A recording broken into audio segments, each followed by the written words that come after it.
Hello. Welcome. This is the Dead Dodge Garage Sunday streaming special. You're here. You made it. Old Iron Productions is going to be missing most, if not all, of the stream. Hey, have a nice evening then. We'll see you when you're here. Evening, Wigwam Jones, Noah, Brad Albrecht. How you guys doing? I mostly just had to pick up a real guitar to prove to Rooster that I could play, but now he's not here, so. Hold on, I have to adjust this. This is crazy. I might just bring it down on my head. That's better. Not great, but better. Perfection.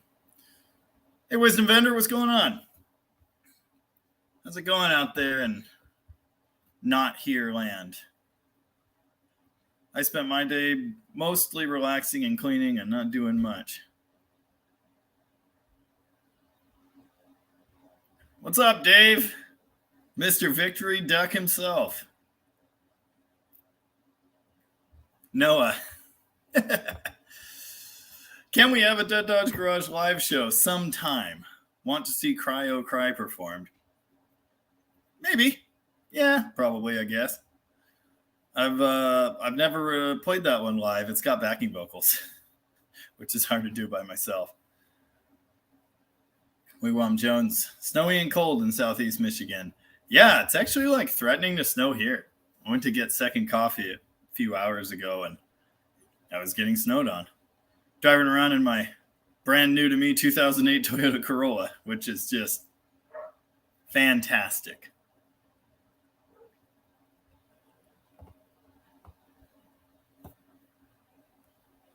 So what's everybody up to? What's new? What's the hip hop happening? Wisdom Vendor is cold in Mississippi. How cold? I thought it was supposed to stay not cold there. Or is that Arizona?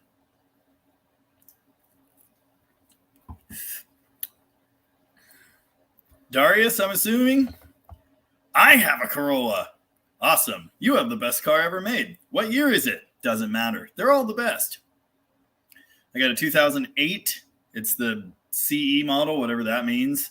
It's the 1ZZ engine with a 5-speed and some power options and things. It has automatic headlights, which is crazy. I didn't know Corollas got that. I actually bought a fancy doubled-in stereo to put in it before I ever took delivery of the car, so I did that immediately. I got the CarPlay, and it's pretty mint. I love Corollas.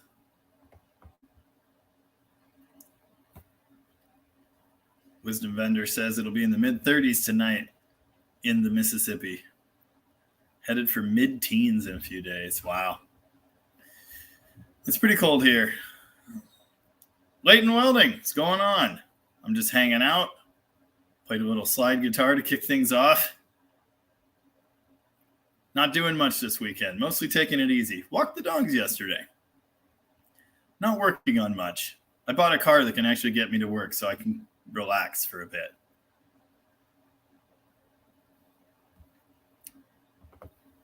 Noah's super unmotivated to work on his 73 D200. Needs lots of work and it's rusty. Been there. Shouldn't have sold my 84 D150 muscle truck. No, probably not. They're pretty sweet. Yeah, I'm really not motivated this weekend. You know, my whole family was sick and I never really got it. And now, finally, I kind of have a sore throat and I'm just kind of tired. So I haven't really been motivated to do much. I haven't taken like a whole weekend to just do nothing for like, I don't know, 6 months.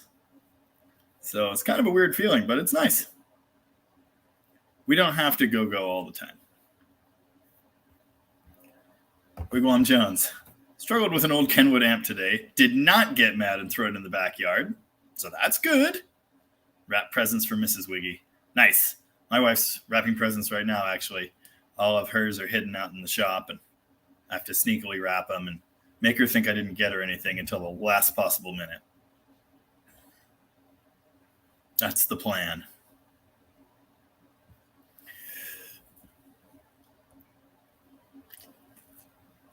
Leighton Welding. Heck yeah. Same here. It's cold. Shop's not the best during the winter. Very cold, and I don't do cold. It hasn't been bothering me until like now. I was out there for a little bit earlier, and yeah, it's freezing. I'll be working out there tomorrow, so I'm going to start a fire in the morning and stoke the hell out of it, and it'll still only raise the temperature a couple degrees, unless you're standing right in front of the fire, and then it's great. I've got an oil burner I really need to install. There's a lot of things I need to do. I'd like to get a ceiling in the shop and insulation. But first, roof. It's just never-ending list, you know. So yeah, usually wintertime is when I hang out in here and work on more music stuff and actually play computer games, which is something I occasionally do in my downtime. Don't have much of that. Noah, I did just buy a big-ass heater for my little garage, so that should help my motivation a little bit.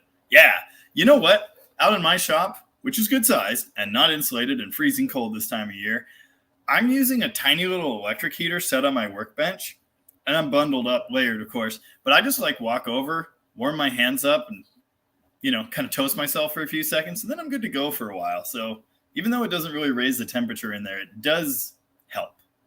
So it works for me. Dead Dodge Sister's in the chat. She says, hello.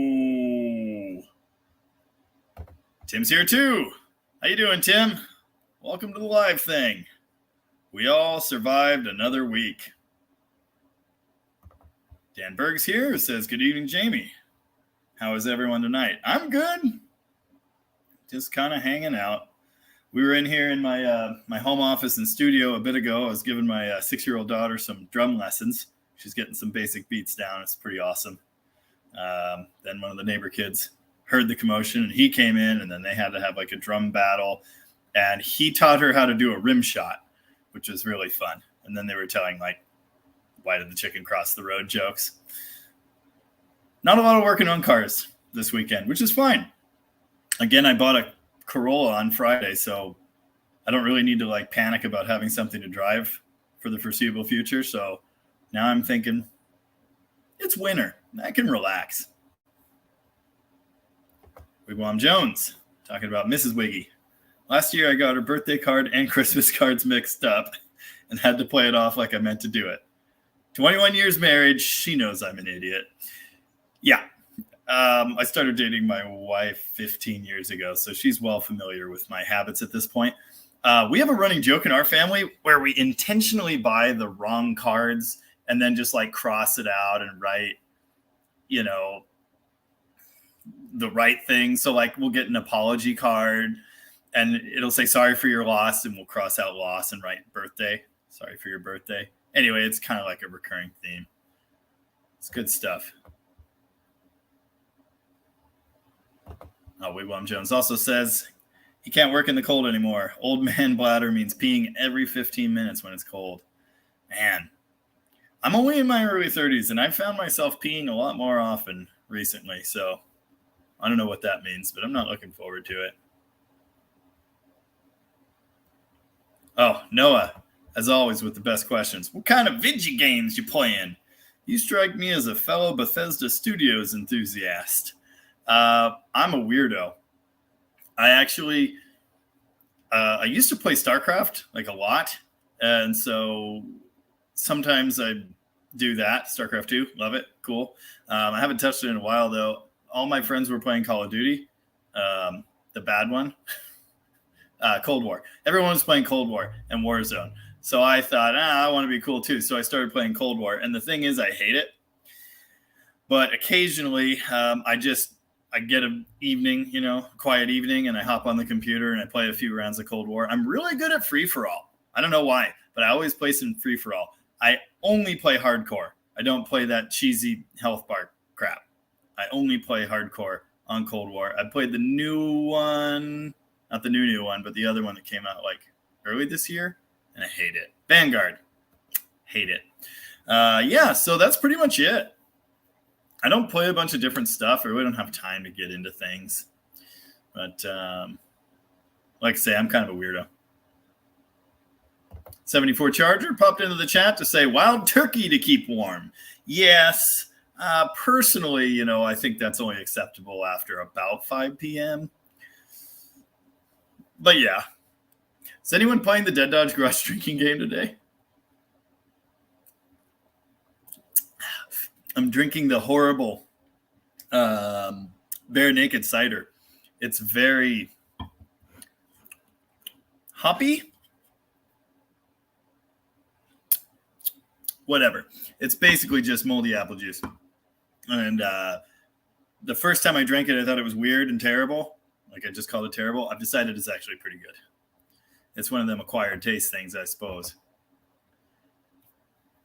Darius, something like that, I'm sure. Has the same generation Corolla. Con. Toyota admittedly mid-2000s had a drop in quality. Pro. Still more reliable than any American product. I'm curious. What's noticeably cheaper? Because they were never nice. I've driven a 92, an 86, a 95, a 99, and then plenty of others at the shop during that time. And they were all, equally cheap, I feel like. Yeah, I don't care what Corolla it is. It's better than just about any American car as far as reliability goes. I'm not saying the build quality is amazing. It's not. That's what I'm saying. Noah, you can quit playing games and work on your truck if you want to, but I'm not here to judge. Wisdom Vendor wants to know what the rules to the Dead Dodge Garage drinking game are. Well, drink. The Dead Dodge Garage drinking game, you take a drink every time I misspeak. So if I stumble over words or I say the wrong thing and have to correct myself, or if I just stare blankly into space for a minute because I'm not thinking correctly, you drink. Careful with the whiskey. Noah says I should try Strongbow's cider. I don't know if I've tried that one or not. I've tested a lot of them. Excuse me. If I see that one, I'll check it out.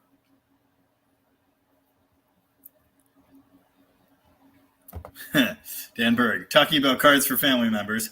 I gave my sister-in-law a sympathy card when she married my brother. Nice. That's good stuff. Yeah. There, my sister's got the drinking game rules in the comments. Wisdom Vendor. Bic lighters are reliable too, and also just as disposable. I disagree. Bic lighters run out of fluid and you throw them away. Corollas never die. They don't die.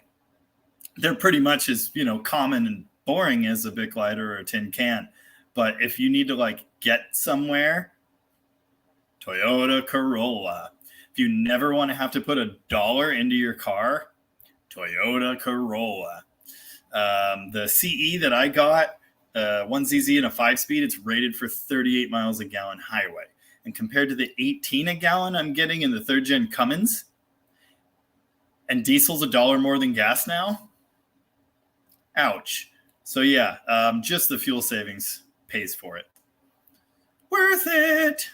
Where are all the old Corollas? Dude, they're still on the road. They're everywhere. I was going to rescue an 86 from my favorite junkyard that rolled in there. Old lady stopped driving and they were trying to sell it, and then she passed away, so they just gave it to the junkyard. And are you sure? Huh. Oh, because I'm really excited about Corollas. Old Corollas never die. Kind of like old Mopars. They're still on the road, friend.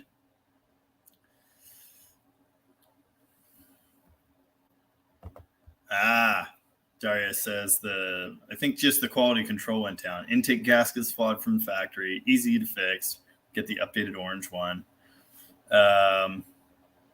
Interesting. I've never had to do one of those. I've done timing stuff on the Camrys and heads on the Camrys because they pull the cylinder head bolt threads in that same time period, like 03 to 06 or whatever it is. We talked about that before. I've never really had to work on any of the Corollas of that age. 74 Charger. I have factory air on my 318. Does not work. What do you recommend for replacement? I recommend you convert it to R134, charge it, and it'll probably work just fine. People say it doesn't work as well as the original R12. I can't really speak to that. I've never had a working R12 system. As long as your compressor's good, like you can spin the actual drive, the front part of the clutch, and it feels nice, and the system's still sealed, all the hoses are there and intact, do a 134 conversion. Super easy. I did one on a 71 Cadillac I have. It worked pretty well. It wasn't amazing, but I also didn't evacuate it like you're supposed to. I didn't have an AC machine. I just I didn't even change the oil, the filter dryer, nothing. I threw the conversion fittings on and I charged it. It was last summer when it was like 100 plus degrees here, which is insane for here. And it worked great. Oh, Darius also got the typical clear coat failure. The roof of mine is all dented, and I didn't notice when I test drove it, when I signed for it. I only noticed when I got there to take delivery and they had washed it. And I noticed there's a dent on the back left door and the roof is all, but the paint in the middle is like almost flat black looking. So I don't know if that was like, moisture because it's cold, or if it's actually touch-up paint someone did. I don't know. But it's so dented up, I'm definitely going to have to put a roof rack on it so no one can see it. Of course, that'll hurt the fuel mileage, which is the entire point. So, yeah. Roadrunner Garage. Yep. Girlfriend had a 2000 Toyota Corolla with 255,000 miles, but we had to let it go. What did she get to replace it? A 2017 Corolla, and she loves it. Cool. I almost bought I did that review video on it that no one watched. It was a 2017 or 15, something around there. Nice car. For some reason, the steering wheel was vajazzled. That was the one where I went, but under here, yep, there's an engine. Anyway, I just love all of them. And the newer ones are nice, fancy touch dashes and that sort of stuff. I'm pleased with the one I got because it gets approaching 40 miles a gallon and it's a stick. It really is fun to drive. Seriously, it surprised the hell out of me. I mean, I've had plenty of Corolla experience and they're fun in a way, but they're not, they're not quick. And this thing is, again, not fast. I drive muscle cars all the time. I mean, it's not V8 torque or anything, but it's zippy. It's not bad. I love it. And yeah, almost Geo Metro mileage. Super happy with that. Roadrunner Garage says R12 cools faster, 134 takes longer, but it's the legal technology we have. Exactly. In Washington here, they've now outlawed it, so you can't just go to the store and buy it anymore, which sucks. So you have to take it and have someone charge it. Apparently you can get it from a tractor store because tractors use 134 and they're not regulated like cars are. But welcome to Washington. That's all I'm going to say. Noah, my buddy just bought a 99 Cherokee. I told myself I would never own a Jeep, but now I kind of want one. Thoughts? Yes, I have many thoughts. Wigwam Jones says, basically my thoughts. Cherokee XJ is great. I've had my 2000 since new. Nice. I especially like those newer ones. They're awesome. I have never had one. I've had ZJs. I had 3 of them 2 months ago. I had 3 at another time, another one in the middle. So I think I've had 7 or maybe even 8 of them. I really like them, especially the V8s, obviously, because Magnum. But yeah, square body Cherokee XJ, good stuff. I love them, especially with a stick and a 4-liter, although I'm fine with 4 cylinders too. Kim-En Weissenbach, what are we voting on here? Nothing important. It's like a Rorschach test. What do you see when you look at this poll? In the community post about the live chat tonight, I said we'd talk about either nice chargers, because I put out a video today about a very nice 68 charger, or we could talk about crappy darts, because the picture for the community post was a crappy dart that's in my yard that I actually just listed for sale for the 3rd time. So it's kind of like an opinion question. What would you rather have? A really nice charger or a crappy dart? There are a lot of things you could do with a crappy dart you can't do with a nice charger. So that's just sort of, there you go. I think I know which one my people would go for. But anyway, I really made it because I didn't know. I've never had the YouTube Lives up on my laptop, which is what I'm using currently. I'm not actually on that now. I'm using StreamYard for the fancy comment crap. I can also have other people in here to chat, which is kind of neat. No one volunteered today, but that's okay. Anyway, I didn't know you could make a poll, so I made a poll. Roadrunner Garage. My dumbass buys Dodges. Me too. I love them. I mean, you know that. I've got a yard full of them. I've got, I think, 5 Dodge trucks is what I'm down to now. I still have 4 4-speed A bodies and a Charger and my wife's wagon. Of course, there's a Power Wagon out there. So, yeah, I like them a lot. But I need to get to work, and Toyota Corolla is the way to do that. So I've kind of been keeping my eye out for an ideal one, and it popped up, and I had to jump on it, and I have no regrets. It's a $172 monthly payment plus insurance. Dude, yeah. Bigfoots and Mopars is here.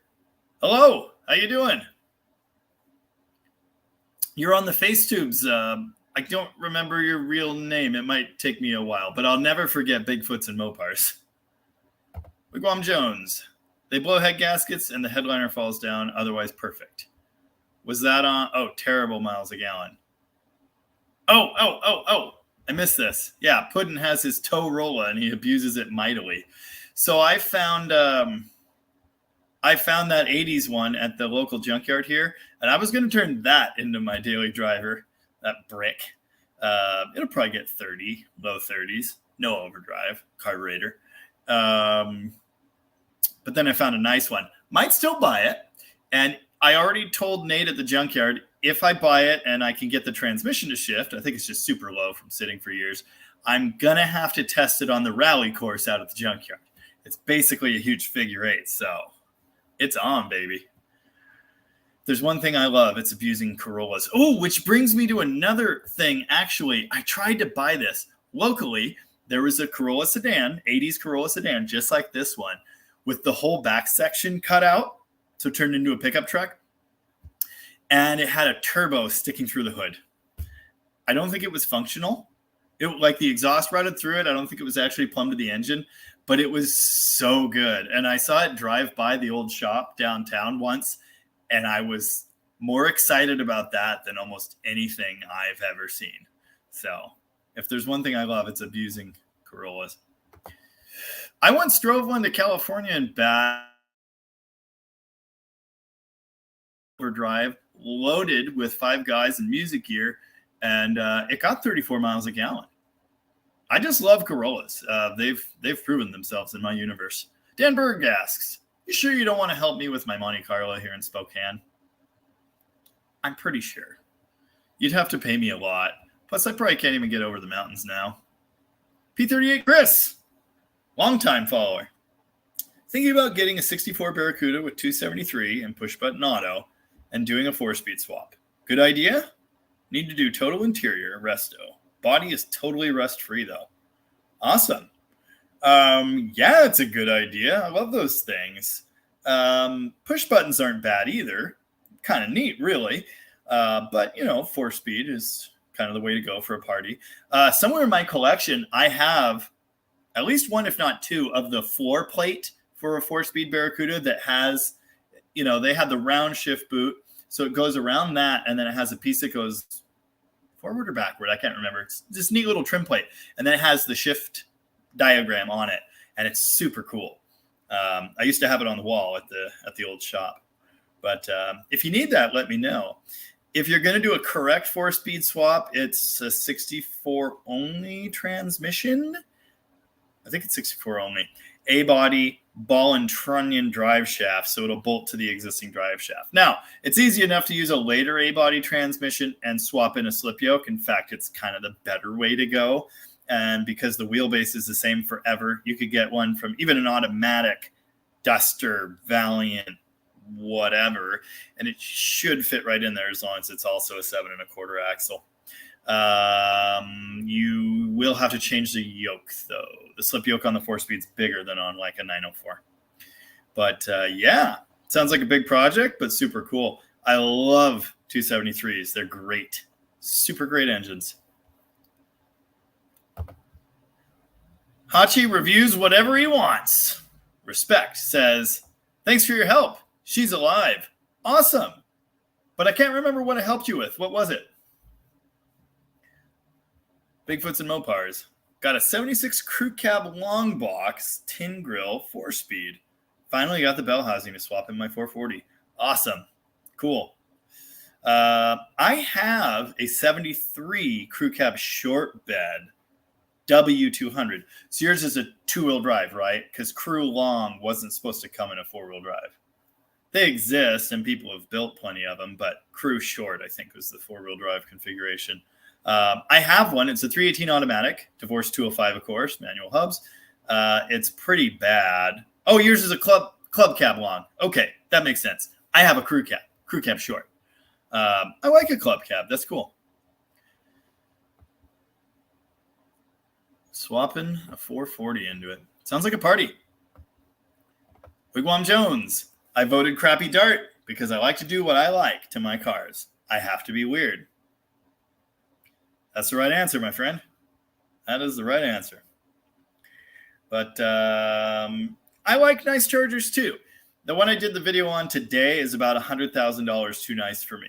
Mine is about, I'd say $25,000 too nice for me, but that's where we're at. Crappy Darts are fun. I've had many of them, and I love them. So that's my vote. M1. Hey, how you doing? Whoops. I don't know how this works. Danberg says, maybe you should be, I'm assuming, our Dodge advocate to talk to NASCAR. Well, I could do that. Noah, do you do a lot of cooking or mostly the wife? Great cook or not? What is your signature dish? I don't do a lot of cooking. My wife is an excellent cook, and I mean that. Super fantastic. So it's always a disappointment when I cook. But I do whenever she doesn't feel like it. My version of dinner is usually I go buy dinner. The fanciest dish I make is pad thai. I haven't really mastered it. Sometimes it's good. Usually I overcook the noodles because I'm just bad at things. Last time, nailed it. But we were out of peanuts, so that was a bummer. But I'd say my signature dish, the one I make all the time, grilled cheese and soup. I don't cook a lot. Yeah, Mrs. Jamie does most of the cooking, and she's just so much better at it. I like making breakfast. I won't say I'm necessarily good at that either. I've ruined a lot of eggs in my time. But breakfast is the most enjoyment I get as far as cooking. I do like cooking. I'm slow. I'm slow and I'm bad at it, but I like it. Another sailing YouTube channel. That's backwards. Another YouTube sailing channel.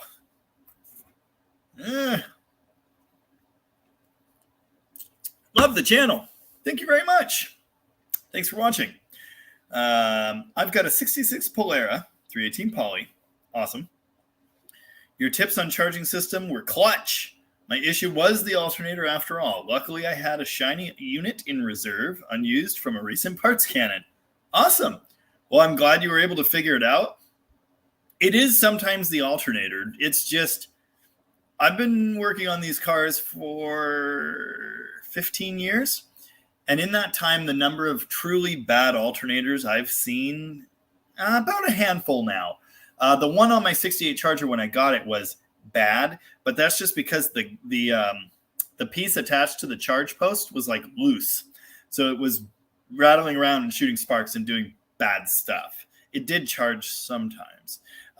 So then I replaced it with a remanufactured one I bought in Bend, Oregon. It made the drive home. Then I drove it twice, and the new alternator died. And then it took the new regulator with it. And I killed 2 more before I realized it was a dead short in that alternator. So that was kind of a weird happening. But those were 2 bad alternators, so there you go. Yeah, it's just usually not. So that's why I try to steer you towards checking everything else first. But cool. I'm glad you were able to figure it out. And you probably understand the system now. So if you have more problems in the future, I'm sure you can handle it. Thanks for watching. Roadrunner Garage. A-body guys are just in the weeds. I don't know why. They rule. It's funny. Tom that I work with is not an A-body guy. And I actually got him on an A-body question. Here's some trivia for you. If you don't know, the Dodge Demon is a Plymouth Duster, right? Well, Dodge A-bodies are on a longer wheelbase than Plymouth A-bodies, right? Same with B-bodies. The wheelbase is longer on, say, a Charger than a Roadrunner because Dodge had to be bigger. It's ridiculous. But especially on those B-bodies, as I understand, the wheelbase is like the only difference. I think they share overall length, basically. I could be wrong on that. Might be an inch or 2 there, too. But the wheelbase just has to be bigger on a Dodge because it's a Dodge. Well, he thought because of that, the Demon must be on the longer wheelbase. But it's not. Dodge just took the Plymouth car and threw their sheet metal on it. And vice versa, the Scamp is just a Dart Swinger with the Plymouth nose on it. So the Scamp is on the longer Dodge wheelbase. Anyway, I won that little nugget of trivia, and that's because I fit in A-bodies and he doesn't. He's too tall. Anyway, I'm an A-body guy. I love B-bodies. They're like A-bodies, but a little nicer. They're also more expensive. I have 4 A-bodies right now and just the 1 Charger. So I still consider myself an A-body guy, even though I got a really good B-body. The Mofo Driver. Hey, y'alls. How you doing there? Welcome to the live stream. You're here. Oh, Bigfoot's the Mopar's Club Cab Long is a 4x4. Awesome. Super cool. Mofo Drivers on Team Dart. Yeah, I think a lot of the people that hang around here are going to be on Team Dart. I mean, it's just kind of the group we are. I mean, a Dart is for someone that wants to make what they want, and a Charger is for someone that can afford it. Or whatever. I mean, you just have to spend so much to get a buildable Charger now. You have to spend a fortune to get a good one, and it's ridiculous. So, anyway, my people are Dart people, but I love a good Charger too. My favorite car, after all. Wisdom Vendor. My 68 Charger already had 70 RT door scoops and a Daytona wing on it when I bought it. I don't need a crappy Dart to do whatever I want to my car. Hey, fair enough. You know, I'm a big advocate for turning a 318 car into whatever you want, or a later car. We talked about that last week. Like they're blank canvases. It bothers me when people are like, "Oh, you're just turning your satellite into a Roadrunner. It's not a real Roadrunner. We all know that. You're pathetic, dude. Lick it. It's the same goddamn car. Build it into what you want." That's where I'm at. Yeah, but it's easier to do with a Dart because they're cheaper. Roadrunner Garage asks, beer, hard alcohol, or White Claws? No. I'm a cider guy because I like to enjoy what I drink. So I kind of cycle through them. I do have a favorite. It's called Two Towns Cider House. The conventional one, although they also have a really good raspberry cider that has come to my local store, and I get that one a lot. Oh, hard cider. Yeah, you did give me that option. Yep, that's my guy. I really like hard cider because I have the taste of a 13-year-old or something. But I like to enjoy what I drink, and I don't drink very much. I drink 1. Last night I drank 2. I was hanging out with friends and we were eating delicious meat and jamming, and I had 2. That's a big night for me. I steer away from hard alcohol. I do like Fireball because, again, I have the taste of like a 13-year-old. But yeah, that's pretty much it. I don't drink to get drunk. Stacy, how you doing? Welcome to the live. Good to see you. Ern is in the chat. Ern, I bought a car from 5 Star. Now I was hanging out with my friend who's a salesman there, and he's been in my house and he saw your name tag on the fridge from 5 Star, and he said he wants to just borrow it and wear it to work someday and see if anyone notices. Wigwam Jones. The only bad alternator I've ever had was in my 69 383 Charger. Lost headlights at night in the Mojave Desert. Drunk. Drove with a flashlight until I gave up and slept in the car. No cell phones then. Wow. Yeah, that's crazy. That's good times. I tell this story on a coming Dead Dodge Garage episode. I'll probably release it this week. My dad drove a 68 Fury 3 two-door fastback for a while, and it had no functional charging system. And he drove around with a battery charger and an extension cord, like everywhere. Up and down I-5, hundreds, thousands of miles with no charging system. It wasn't the alternator. It's funny, I could fix that problem in 5 minutes now. M1. Say my fuel gauge stops working on my 68 Satellite, and I install an aftermarket one, and all it does is peg out to E or F, depending on how you put the wires on the gauge. Your original fuel gauge wasn't bad, and you should put it back in. Aftermarket fuel gauge, did you get it for the Mopar and Ford resistance range, which I believe is 10 ohms to 73 ohms? 73 empty, 10 full. Have you watched my video on fuel gauge diagnosis, fuel gauge failure? I use a late B-body cluster from a 73 Charger as an example, but it's all the same crap. So if you haven't watched that video, watch that video because I give you good methods for testing those circuits. Your aftermarket gauge, you can't use the factory power wire for the factory gauge because the factory gauge is 5 volts and the aftermarket gauge is 12. The other thing is if you got a generic aftermarket fuel gauge, they are going to be 0 to 100, which is the GM range. It's more common. Lots of stuff uses 0 to 100 because it's a nice round number. But Ford and Chrysler use the other weird range, and they are not compatible. It might give you a reading, but it's never going to be anywhere near accurate. Not that it'll be anywhere near accurate anyway, but it'll be worse, is what I'm saying. I would watch that video, and I tell you exactly what you need to do to test all the circuits. See if you can't take that aftermarket one out and pack it back up in the box and return it. Is your temperature gauge still working, but just your fuel gauge is working as dead? Hold on. In that case, it's probably sending unit. Sometimes it's the ground strap.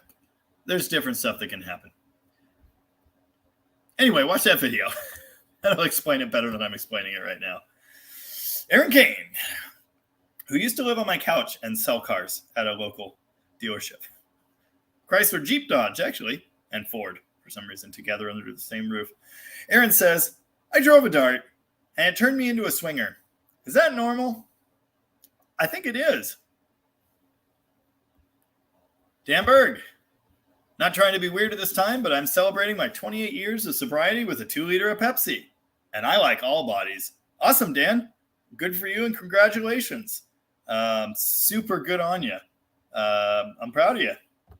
I think technically I count as an alcoholic because I drink one beverage many evenings. I don't really see myself that way, and I can stop drinking if I want, I think. But I know that's a struggle. My dad went through it. I've known many people that have. So good work. I'm not advocating alcoholism. That's for sure. Lots of people do it, and I'm one of them. But anyway, does any of what I just said make sense? I don't know. Keep on keeping on. Don Gray. I love my 69 Charger, going sideways all the time. It had a lock diff, Unilug Kragers. Had to chirp around corners or I'd break wheel studs. Explain that to the cops many times. Yeah. Yeah, nice. You might have needed longer wheel studs.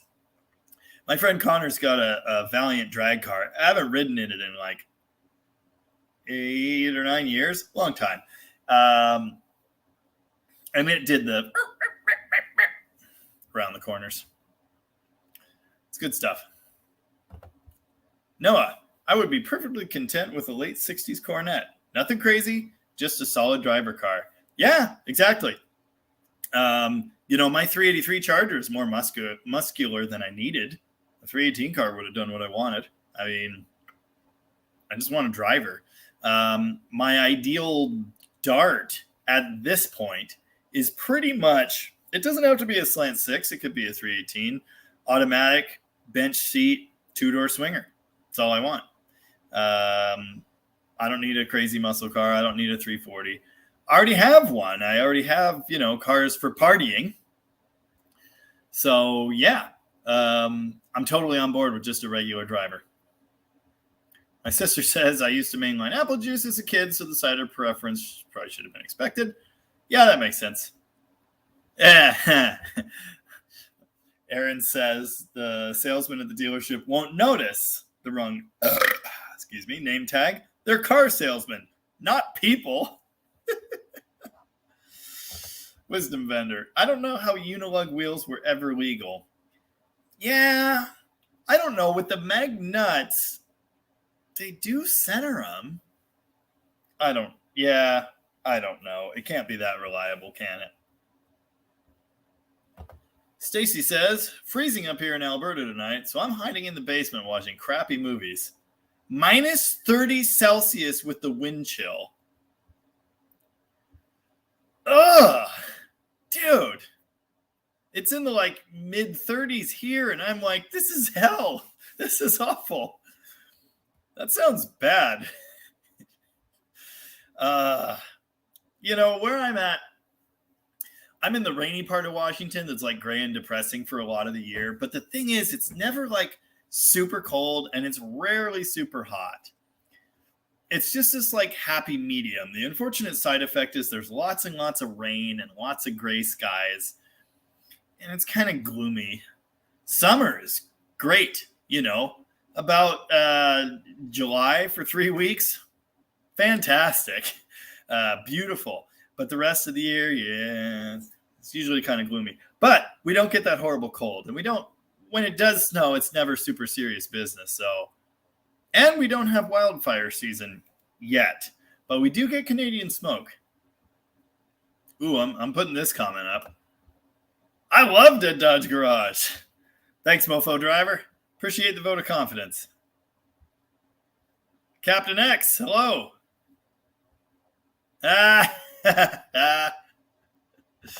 Noah says, Dodge Swinger, the Chrysler Cock. They missed out on the marketing. I'm sure you know that Swinger meant something else then. Hey, young Swinger. Anyway, Roadrunner Garage. C-body guys, probably cooler than A-body guys. But I'm going to die with a 68 Charger or 70 Super Bee in my garage. Just saying. Yeah, to me, those are the ultimate Mopars. But C-bodies are neat. I'm getting into them. I'm putting a video out about one that I may well be picking up. That video will be out this week sometime, I think. I like the idea of a C-body, a real comfortable cruiser.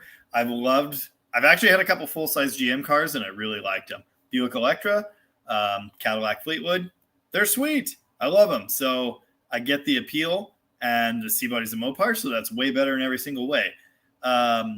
Dan, what was I going to say? I don't know what I was going to say. C-bodies are cool. Trev and Tom that I work with are both big-time C-body guys. So there are C-bodies just everywhere. So now I need one. But they are cool. They're still Mopar guys, so they're weird. Wigwam Jones had to quit drinking. Heart problems and blood thinners. Yeah. Doesn't really miss it. No, I don't think you're missing anything. M1, back about the fuel gauge thing. Temp gauge went out, and a short time later, the fuel gauge went out as well. Car has a new fuel tank and sending unit. Have you changed the little voltage limiter in the back of the gauge cluster? I talk about that in that video too. You'd want to check that first. I know you kind of already did the aftermarket fuel gauge thing, but if you can go back and put it all back and test those circuits, that's what you should do. Temp gauge and fuel gauge run off the same power source. So I don't know why one would die and then the other. I've had connection problems on the circuit board on the back of the cluster sometimes. Our 66 Coronet wagon, the fuel gauge would work, and then it would just be dead. And I'd go up and wiggle the posts on the back of the fuel gauge, and it would just come back. And the temp gauge always worked, although I think it's dead now. I need to dig into that. I really need to get after that car this winter and get the few dumb things fixed.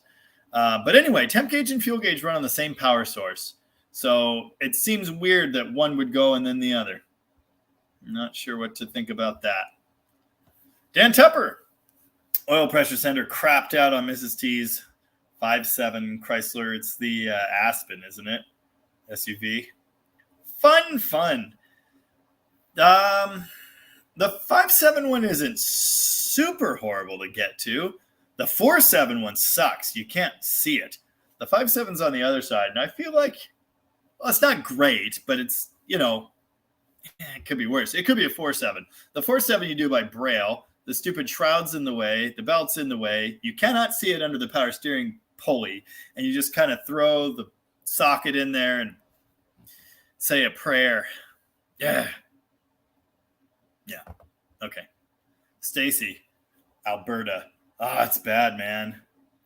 Next week is supposed to be above freezing again. Very odd, even for my part of Canada. Welcome to the future, man. The climate's crazy. This is what the world is like now. It sucks. But I am still waiting. I think, Grace Harbor here, much maligned for the horrible weather, climate and stuff. I think it's going to be the Goldilocks zone in a few years. For a few years, we'll get nice summers, we'll get actual snow, and then eventually, just like California, it'll be a drought-laden, probably full of tornadoes, hellscape. So we'll see. M1 saw my video on fuel gauges. Check it out again. Yeah, okay. Just gives you good, good tips for diagnosing the circuits, because obviously you've got a problem with one of them. I'm guessing with your aftermarket gauge, you did just hook it up to the power source for the factory gauge, and that will not work. So let's keep that in mind. Captain X. The Dodge Garage. Captain X. Question. I have split rims on my 56 Power Wagon. Would you keep those or change them out? I'm keeping them, but they're not actually split rims. They're lock ring wheels. I think they can still rust and explode, so that's not great. But I'm keeping them. There aren't really any other great options, as I understand. If there is, I'd be interested to know that. Just make sure they're in good shape and find a tire shop that's willing to do them. My local Les Schwab is willing to do them. They have a commercial shop there, and to them, it's no problem. There are all kinds of commercial wheels that use a lock ring like that. Keep them. But break them down. Make sure there's no rust in there. Wire wheel and paint them. Make sure they're in good shape. Find yourself better ones. But I'd leave them. They're correct for the truck. And, man, if you really want to get away from those, again, I don't think there's any bolt-on option. It's kind of special junk. I could be wrong. They may exist somewhere, but I don't think they do. To get away from those, what are you going to do? A wheel adapter? Someone somewhere is making a wheel adapter so you can mount Humvee wheels. I don't like the sound of that. I don't like the look of that. So then what do? Change the axles to get 8-lug? Awesome idea. It'll fix everything wrong with the truck. But like we talked about before, you're getting farther and farther away from what it's intended to be. So I don't want to do that personally. Oh, hey, while I'm thinking about it, 27 of you out there, welcome to the live chat. I'm Jamie, and this is Dead Dodge Garage Live every Sunday, 6 p.m. Pacific. I think I'm getting a little behind on comments now. Yes, I'm quite a ways behind, so I'll try to catch up. But if you haven't said anything, feel free to say hello. Let me know if you have any questions. And let me know if you prefer nice chargers or crappy darts. Those are your only options. Crappy charger is not acceptable. Michigan has 90% of North America's fresh water. I didn't know that. Dan says Western Washington looks cold and snowy this next week. Yeah, that sounds right. I know it's supposed to be cold.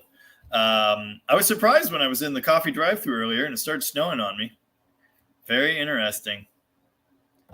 Stacy says, my buddy in Centralia keeps asking me to come visit, maybe down your way in the new year. Awesome.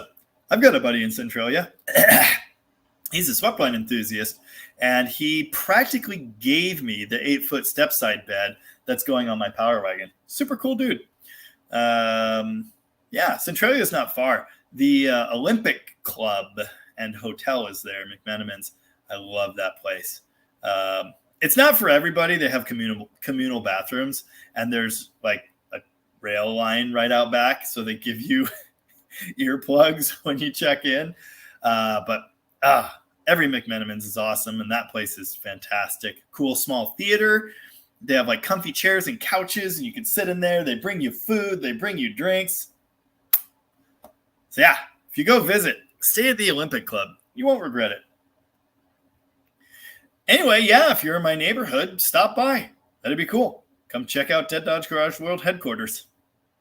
I'm usually around Mondays and Fridays and weekends.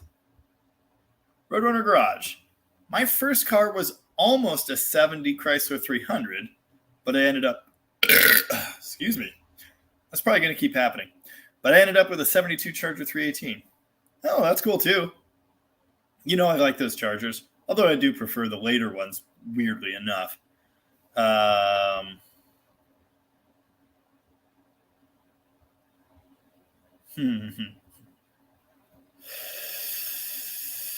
Don Gray must have had a couple typos. I'll jump down to the corrected one. Have you mentioned how you can blink with hideaway headlights? No, I haven't. All the Miata guys have that. On my 66, I did the 2 relay conversion, 2 modern micro relays instead of the old school 3 relays. And if you didn't hit the hold open switch down, then they would open all the way and then it would sit and wink the 1. But it wouldn't close it all the way. It would just, do this. So you can do that on accident if you follow the guide online for the 2 relay conversion. Darius, I don't know which pronunciation it is, so I hope I'm not offending you that I just keep picking one. I feel like it's probably Darius. Anyway, recently the Radwood generation is the new thing. Are you aware of the 04 generation? Of what? The popular genre. 04 rich genre. I don't know what that means. What does that mean? What is that? Alina N, hello from Miami. Hello, how you doing? Noah asks, the channel's getting pretty big. Any chance we can look forward to some merchandise soon? Maybe an official Dead Dodge Garage logo on some sweaters and beanies? Yeah, I need to get my poop in a group on that one. I really didn't want to deal with it until the channel got big enough that it made sense. And yeah, approaching 5,000 subs now, I think it probably does. I don't want to get to a point where I'm just a t-shirt and hat store instead of a content creator. I have some really good ideas for merchandise. I did kind of sign a friend of mine on who's a brilliant graphics designer and web designer. I really want him involved with doing my merch stuff. He started on a couple designs. He kind of got off on other things, and we haven't caught up on that. Whatever I do, I want to make sure I'm making decent quality stuff. So I don't want to do those cheapo, Teespring. I don't want to put out crap. I want to put out good stuff. I don't have a lot of time to think about stuff like that. So I'm trying to get a helper that will sort of handle that side of things for me for a modest fee, which I'm happy to pay. It's going to happen. Don't worry. I don't know how soon. I would like to get on that because I know there's an opportunity there. It's not that I'm out to get rich or anything, but I personally do want Dead Dodge Garage hats. So I'll make it happen. I don't know when. I do need to design a solid logo. I was hoping he would handle that for me. So we'll see. Maybe we're just going to start waving $100 bills or something. I don't know. Wisdom vendor. I lost my drag racing virginity in a C-body, 67 New Yorker with a 440 that I drove to high school and never lost a race in. I'm a C-body guy at heart. Nice. That's cool. Yeah, 440. Of course you didn't lose any races.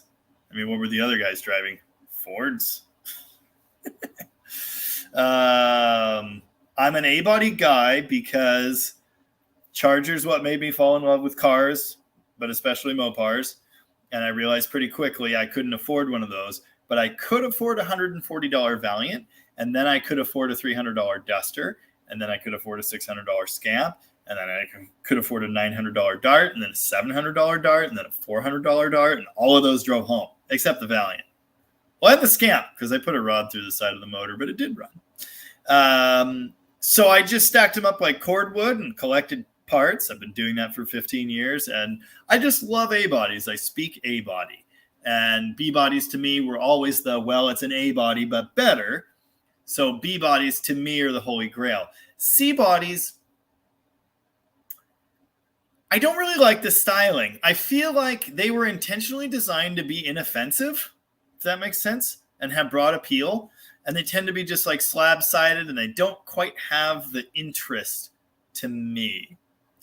The 70 Sport Fury GT changed my mind about that. The hideaway headlights and the hood, pretty sweet. And again, there are C-bodies I like. 68 Fury, for example. The Fastback, it's kind of like an overgrown Barracuda. At least, the side windows are the same shape. So I get it. I like them. But I'm still just an A-body guy. I really am. I mean, I have 4 of them. And a handful of A-bodies around is just kind of normal for me. And Noah says I could run Dead Dodge Garage through an AI generator and see what comes up for inspiration. Yeah, that's not a bad idea. Oh, here we go. Hi, it's Roadrunner Garage's daughter. Hello, welcome to my live stream. I realized this was 9 minutes ago. Yeah, and the next message was, remind me not to walk away from my keyboard for snacks. I should walk away from my keyboard for snacks, or I should be smart and bring them in first. Anyway, hello to Roadrunner Garage's daughter. Hope you're having a good evening. Nice, relaxing Sunday. Dan Berg says, get a hold of Cletus. You two geniuses could bring some great racing over here in the desert. We have a half mile over here with a drag strip.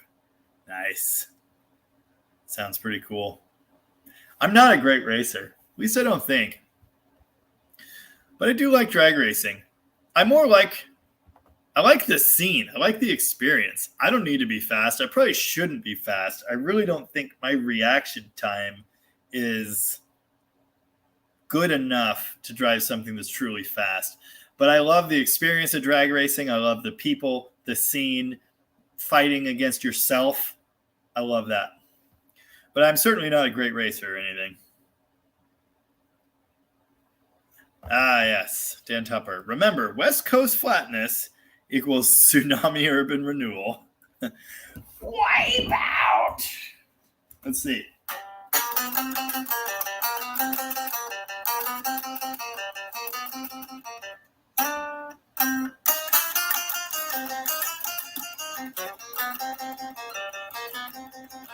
Whatever. It's probably the wrong key. That's not important. Yeah, can't wait. I'm inland a little bit, but not much. And there's a harbor right here to bring the tsunami right to my door. So, yeah, that'll be fun. I used to have a house on the hill, and I sold it and bought this place down on the flat because shop and the house. I mean, the house is cool. And it cost what we sold the other place for, and it was a no-brainer. My wife's got a chicken farm. We've got a huge yard. Host every party now. But I'm definitely susceptible to tsunamis, so. K-Man. Oh, yeah, this is from 9 minutes back. I put 12,000 miles on my set of Unilug wheels. I've never had an issue. They're easy to center the lug. Yeah, exactly. You get those proper nuts. They are going to center them. I think the point that was being made is it only holds them in two sides. So it's not like your regular, 360-degree magnet where, yes, it centers it, but it's also like a secure connection there. The Unilug, it's only holding it this way. But there are 5 of them, so they're all holding at different angles. Like, yeah. I mean, they were super popular in the 70s, and I mean, people have done millions of miles on Unilug. So I've never had an issue with them. I've also only ever run a couple sets. I don't like magnets at all in general. They're a huge pain in the ass, and Unilug's like even more so. But that's more for installation annoyance.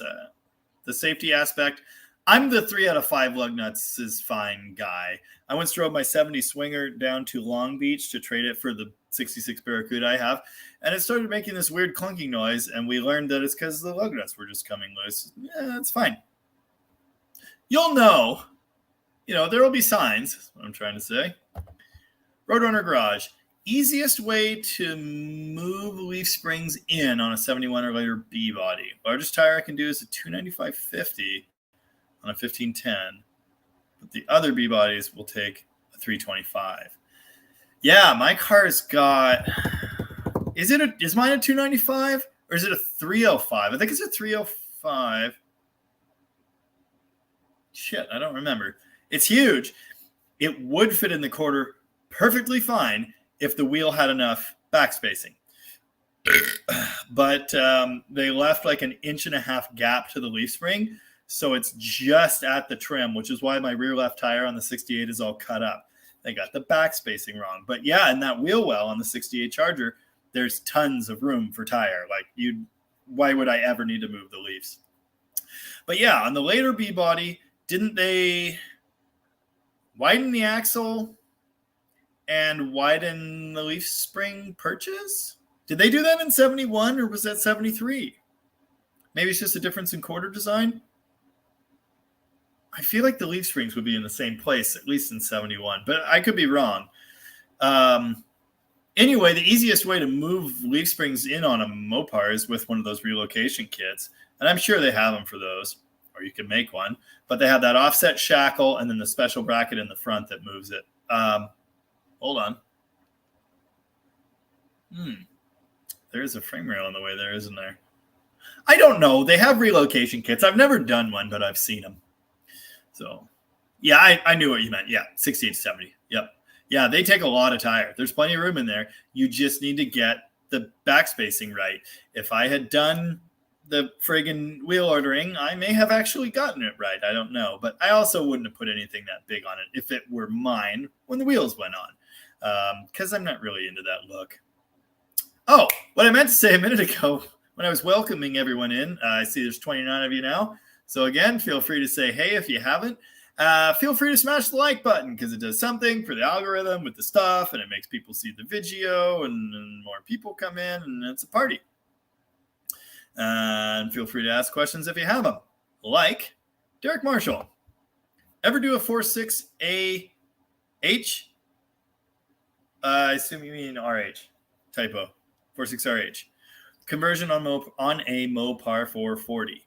I have a 73 Charger. No, I have not. I've seen it done. I know there's an adapter, or you hack off the bell housing section and then you bolt a conversion bell to it. I don't know. But no, I've never done one. I've read about it, heard about it. I know they did it in, was it Mopar Action? I think it was Mopar Action. They did it in a Roadrunner or something. They had to clearance the cross member and bash the floor. I have not done it.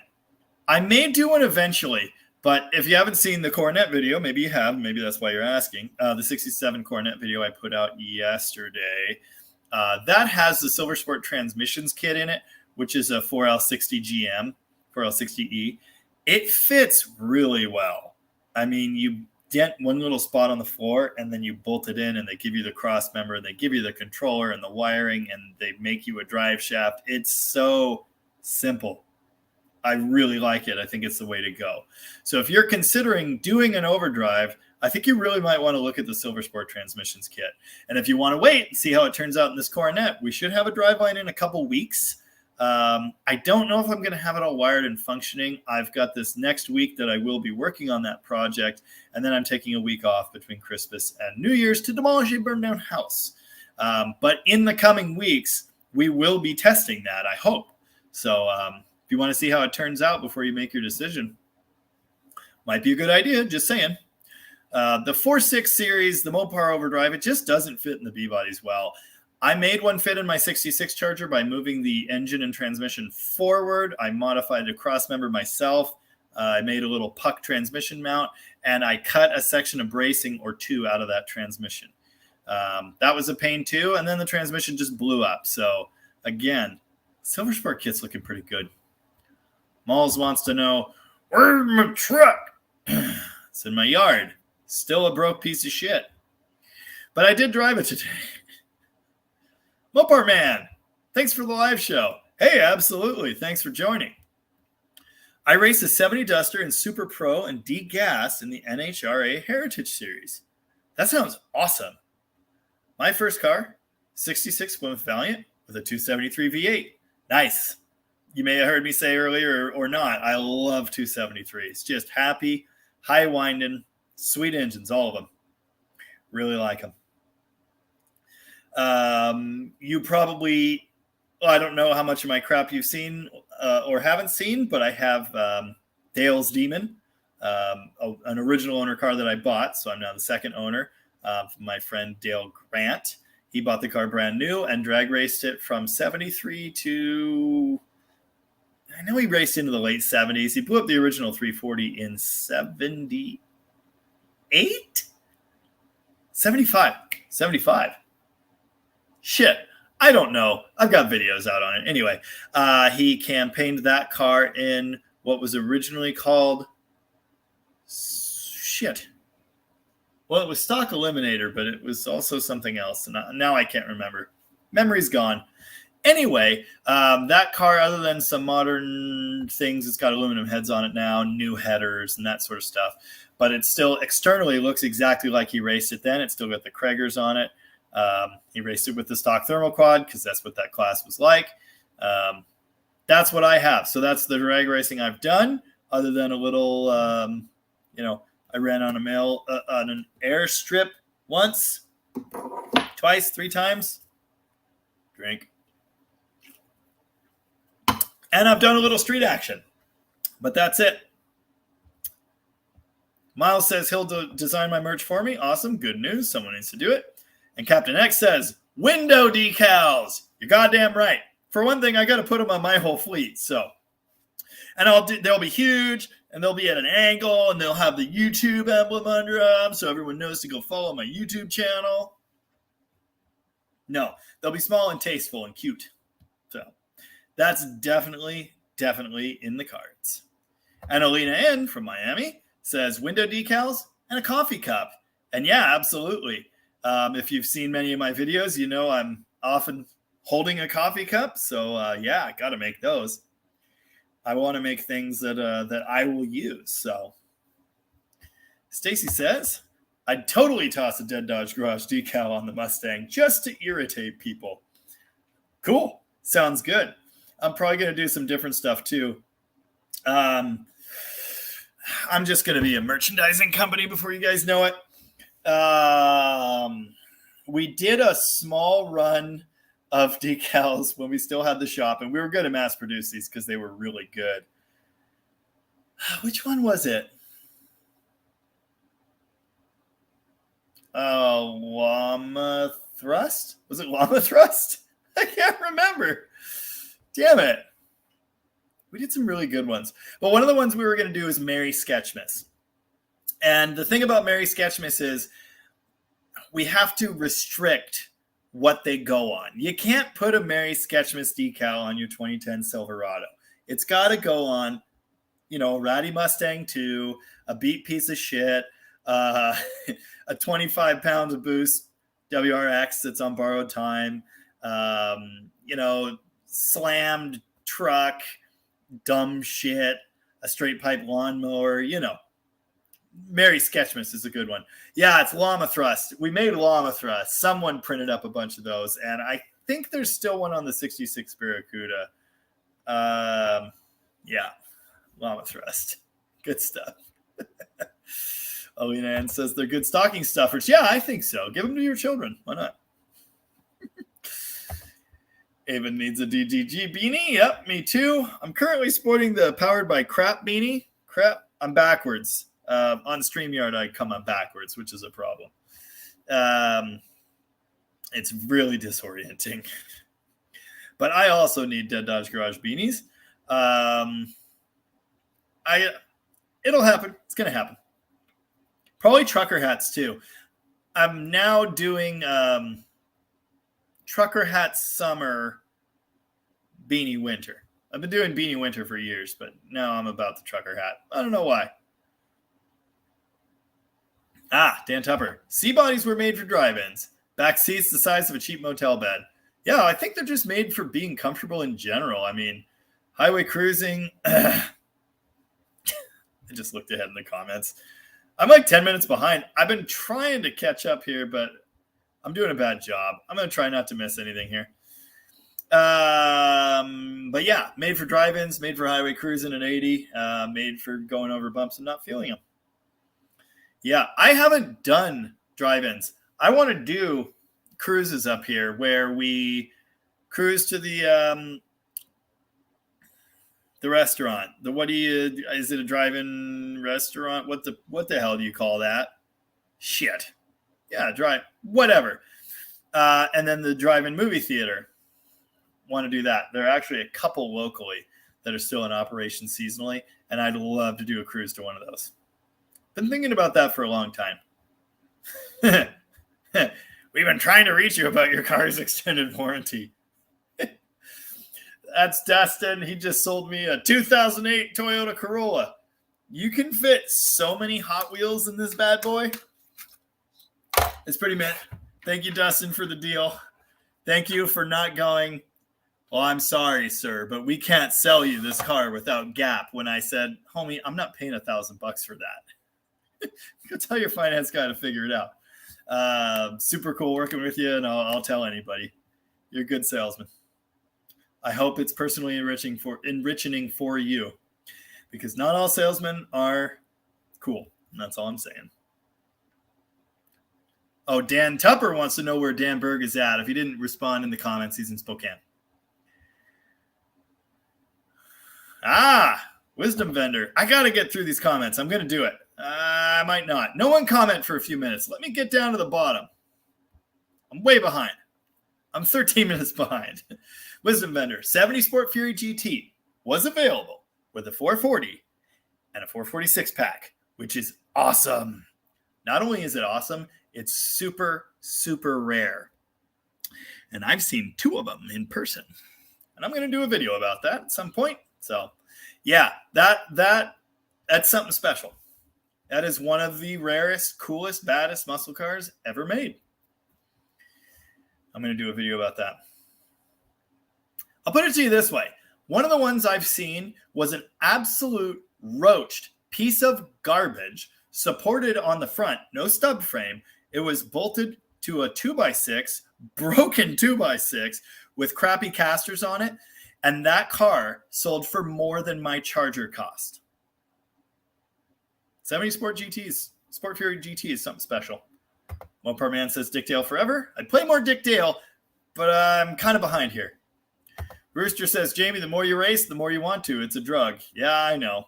I'm gonna do some more. And I am putting together another car to go drag racing. As much as I love the Demon, I really want to build something myself and see what it can do. And it's not going to run in the 8s, guy. It's going to run maybe in the 8th. Actually, it might run in the 8s. I just want to see what I can do. So I'm looking forward to that. I will have a couple drag A-bodies before long here. And I have some other ideas too. I have a Rowdy 440 I really need to finish building, and it could go right in a 68 Fury. That would be pretty neat. Blake Gaddis popped in to say, try some Eagle One mag wheel cleaner on your D mags, or take it to a place that washes semi-trucks. They use a light acid wash that makes aluminum look great. Is that Big Z? I feel like that's Big Z. Yes, I'm aware of the mag wheel cleaner, and I do know it can work very well. I had a polish ball and a ton of Mother's polish, and I like that stuff, so that's what I used. But I know those spray cleaners can be quite good. I didn't want to go buy any, And the thing is, if you saw in the video, it really doesn't look as bad on camera as it is. But the one wheel is very heavily pitted, and it's really going to need some light sanding. Now, I know that acid stuff is going to take a small layer off the top, but I don't think it's going to get into the pits. So I think it really needs a sanding job first. But yeah. Alina N. Nice guitar. I've got a 63 Danelectro with a single lipstick pickup. Sweet guitar. I like the Danelectro thing. Yeah, the little lipstick deal. I've played a reissue. I've never played a real one. Those cheap little guitars are awesome in their way. I'm really a Gibson guy, which is funny. I used to be a hardcore Fender guy. I have a real I have a studio Gibson SG. I have a Korean Epiphone Les Paul, which I love. This is an Elica, actually. Originally a 335 copy, but it's been remade. It's got chrome dog ear P90s like a casino. It's got a roller bridge and a Bigsby. And it's pretty sweet. My friend actually custom built that for me. He did the fret job at the same time. I don't play it nearly enough because the SG is my go-to. Roadrunner Garage, 73 Charger for sale locally. Factory 400, non-running, solid body, 8500. Automatic on column. Steering column. That's what my brother Colin calls steering columns. I live in a tract home. No room. 8500. I'm not looking at the car. I mean, if it's super solid, yeah, that actually sounds pretty good. I sold the toolbox charger for $5,000, which on the one hand seemed high, but on the other hand, in today's world, seems low. You know I love those, though. Aben, I lived a block away from the tsunami warning siren when I lived in Tokeland. I was a 5-minute walk from being ankle deep in the ocean. Definitely wouldn't have done well in a tsunami. No. Did you know they put a reinforced tsunami evacuation structure out toward the end of Tokeland now? Right like quarter mile before the hotel on the curve onto Kindred. Interesting. And then, of course, they did the school in Okasta, too. So their plan is basically Noah's Ark, but mounted to concrete. There's a tsunami siren right at the end of the street here. In fact, in my... Did I put that video out yet? I don't know if I've put it out yet. Anyway, one of my recent videos, whether you've seen it yet or not, it's going off in the background, and it kind of scared the shit out of me.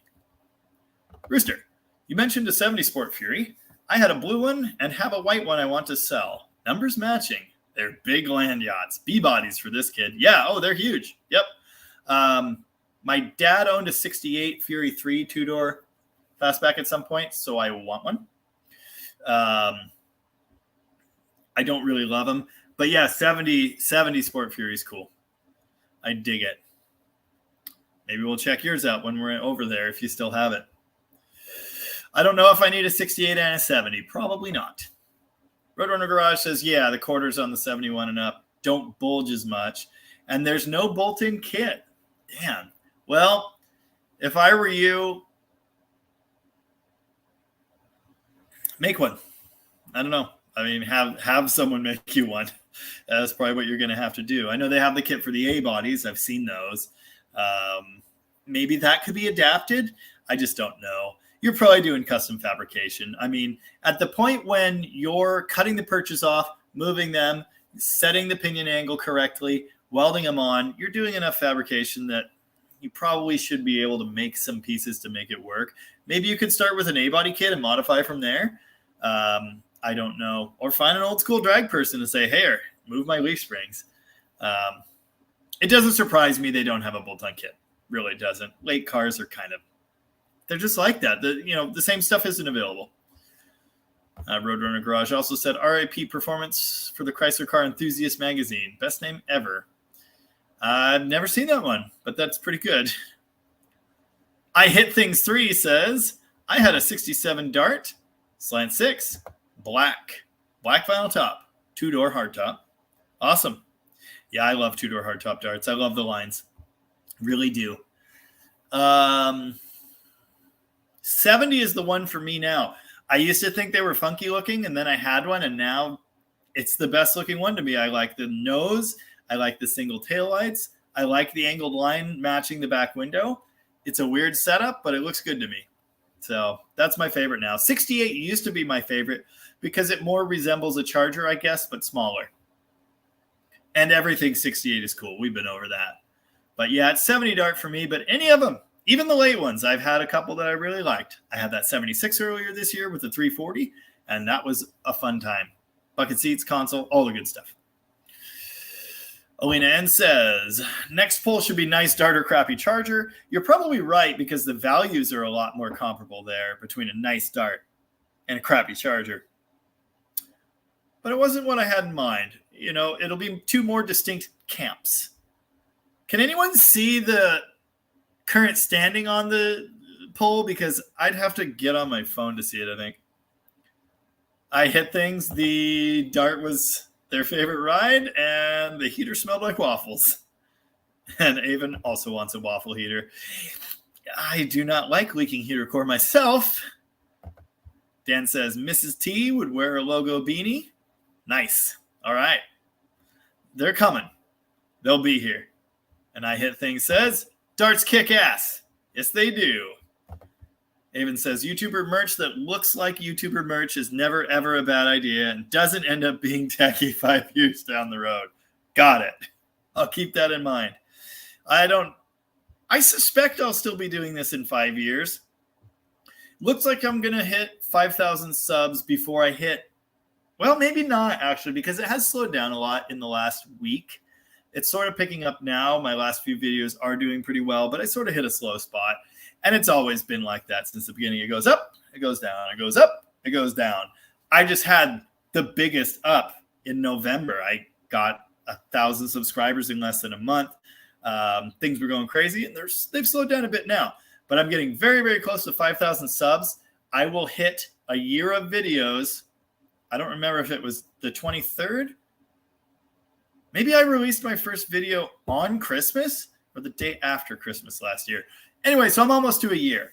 5,000 subs in a year seems pretty good. I know the channel's just going to keep growing. So if I have 100,000 or something like that in 5 years, I'll still be doing it. My hats won't look tacky. Oh, it's weird calling my sister Caitlin. Yeah, no one calls her that. Oh, I do. I insist on it. Dead Dodge sister's okay too. Oh, shit. My sister requested a goat yell, but I'm in the house. And Prudence is still out in the shop. But I'll give you a... Do you know what you are? You are what you is. That's all I got. People are sending me pictures. I don't know why. Oh, stop. Neil King doesn't know about YouTube streaming. If Prudence was here, she'd be screaming. Dustin wants to know, could I put a Mary Sketchman sticker on my pickup? The answer is absolutely. It's definitely sketchy enough. Red Runner Garage. Van Buren Drive-In in Riverside is still in effect. Bring your Mopar or whatever you got. It's on borrowed time, but awesome. It sounds awesome. I apologize again for not being able to supply a goat yell. I should have thought of that. This is a problem. I moved in here to do the, what's the word? Multiple people were here. Tom was here last week, so I had to use my laptop. And it only works inside because I don't have internet out there. So now I'm in here. Also, the commenty thing is pretty cool, so I'm still using StreamYard. Probably stick with that. But I don't have any goats. I have a Santa mug. I don't have much else. I do have a purple Gasser Mustang, but it doesn't make any sounds. M1, thanks for the info. Say I don't know if it's something you could use, but back when I installed the fuel tank, I screwed up and ordered the wrong sending unit. It's for a 440 or 426, so it's got a 3/8 line. Yours if you need one. I don't need one, but I might use it eventually, so if you want to mail it to me, you go right ahead. You email me at jamienoise@gmail.com, and I will send you my address. Just don't send me any raccoon carcasses. And yes, it's been a problem. My friend Sean Harrington popped into the live to ask, why are you out of focus? This was 11 minutes ago. If I'm out of focus, I apologize. I did notice it's sort of changing at times, but it seems like I'm visible for the most part. If I'm out of focus, it might be on your end. Anyone else, let me know if I'm also out of focus, but I don't think I am. Avon says, I want you to know that I'm holding back and not spamming chat with single letters just to stretch it. Yeah, that was 12 minutes ago, so I'm not doing a great job at all of catching up. You guys know I try to hit every one of these responses, and pretty soon here, I'm not going to be able to do that anymore. I really need a manager. Some YouTube channels make you paid to answer your questions. M1 can't send that part back. I'll take it. I just don't need it.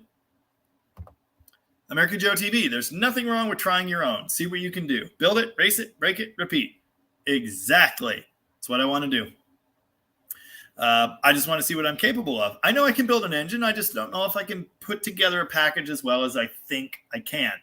I've never done it. I've never worked an engine all the way from start to finish and chosen every piece and flow worked the heads. And I'm excited to see what it'll do. It might be a turd, but it might be really good. Rotor and Garage says 73 has flip-up headlights. I assume that's C-body. Oh, no, that Charger. Not an option. No, not in 73. That was 71 and 2 on that body style. We're probably going to put it on the Toolbox Charger because it's super cool. And obviously whoever had that car agreed. The other nice thing about the flip-up assembly is it gets rid of the bumper spacer and moves it into the body like a 71-2 car. So it looks really good. It was not an option in 73, so someone added that. Mopar Man says, being on the NorCal coast in Humboldt County, I like the name Tokeland. Yeah, it's pretty good. Yep. Dan Tupper. Mrs. T grew up in Tsunami Zone in Reedsport, Oregon. I crack way too many jokes about getting wiped out. Nice. I love the whole Oregon coast. That is my favorite place in the world. And when I die, I anticipate my ashes will be spread there, at least some of them. And if someone could get over to Scotland and spread somewhere my dad's at next to a castle, that would be pretty cool too. But Oregon coast is the place for me. Ultimately, when I retire, I want to live there. And if the tsunami gets me, it is what it is. I will have lived a pretty awesome life. Ed's Machine popped in. Hello, Ed's Machine. Welcome to the chat. American Joe TV says we're at 54 votes. Nice. That's not bad.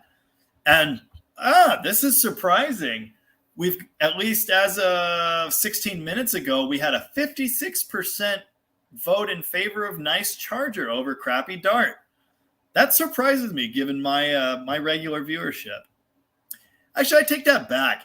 According to the, what's the word? Hold on. Analytics. The viewership, there's a word. Demographics. That's the word. Big words. Most of the people that watch my channel are older white men, and they're the ones that have all the money, so they're usually the ones that prefer the nice stuff. But I know we do have older folks in the chat, a good few of them. But there are also a lot of younger people in here. I know that. So I wonder if that skews that result. I don't know. It's interesting. So I guess the real question that I'm asking there is, do you like spending money or do you like having fun? I'm in a unique position where I can have a pretty nice Charger and a crappy Dart, and I'm pleased with that. Neanderthal Man popped in, also about, 14 minutes ago. I'm still not making any headway on these comments. Welcome. Good to see you. Rooster says Peabody wins again. American Joe TV says, we definitely need Dead Dodge Garage sweatshirts and stickers. I totally agree. I am afraid that if I start merchandising, that's probably when the Chrysler lawsuit ban hammer is going to come down. So we'll see. Hopefully they take it as a, as love and not as coattail riding or as an insult, because I love a good Dead Dodge. Yeah, I'm sure they'll be able to see that. Duck headed out early. Oh, yeah. he was the one that was having the problem with the 4-speed grinding when he put it in reverse, and we talked about that a couple times on the live chat. Excuse me. It was the clutch dragging. The whole time it was that center force clutch dragging.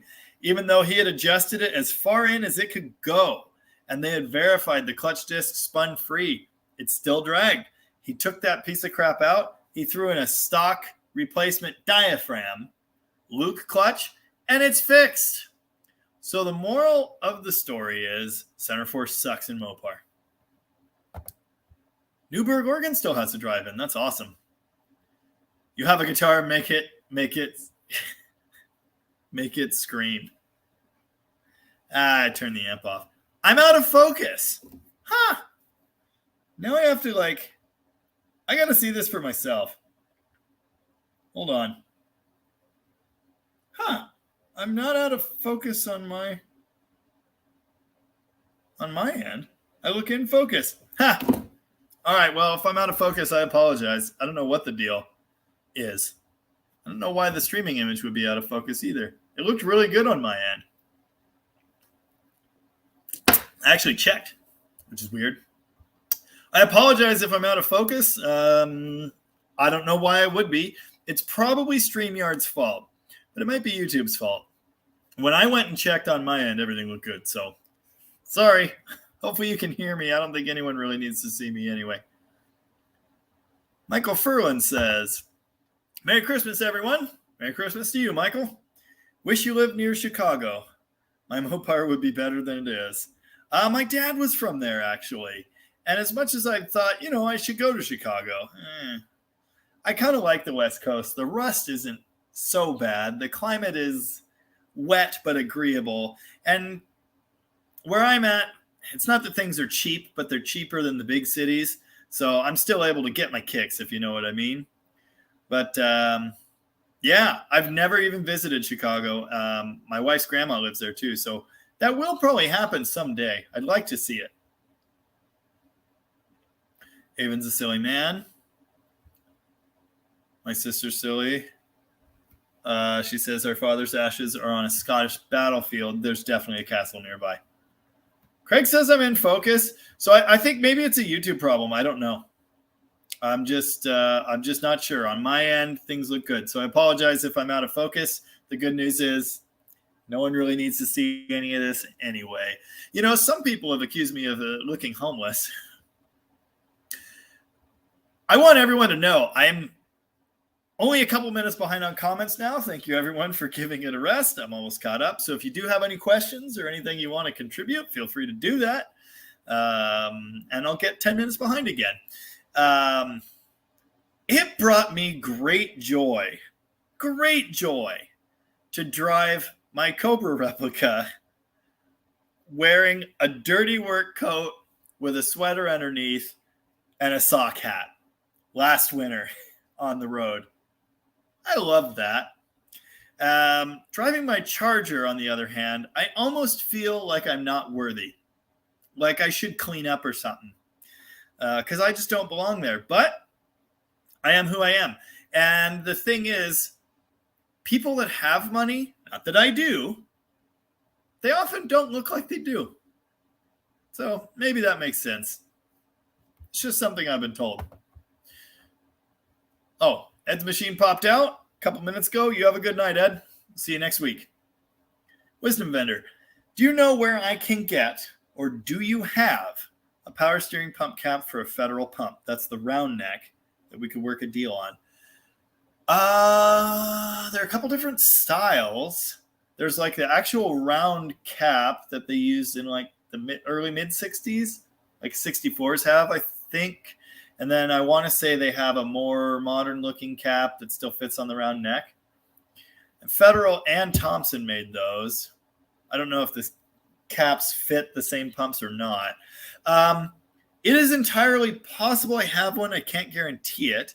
I don't know anywhere specifically that you can go buy one. But internet? eBay? If I have one, I'm happy to sell it to you and ship it. Tom probably has 10 of them, so I can probably find you one. I think I'd need to know what year vehicle, and then I'd have to go look at something for reference. And I guess I'd have to find out if Thompson and Federal are the same. I think they are, but I don't know.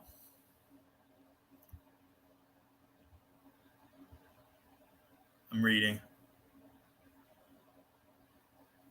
Apparently there was a friendship necklace and half of it got thrown away. I don't know. There's all kinds of stuff going on in here. Rooster, yes, Avon knows that my sister's gay. It's public knowledge. Dan Tupper dropped a compliment for Ed. His granddad was a millwright and would totally enjoy how exacting, precise, and logical Ed is. I admire those traits in a person very much. I try to be logical. I'm not precise. I'm a little like, birdshot, I guess. But I do try to think through things. I'm not a machinist. Precision isn't what I am. So good for you, Ed. And Merry Christmas. Roadrunner Garage, what do you think of Teslas?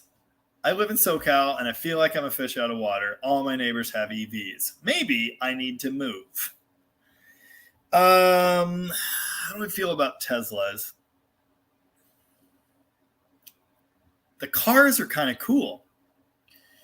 I don't like the stranglehold the company has on modification or even just basic repair.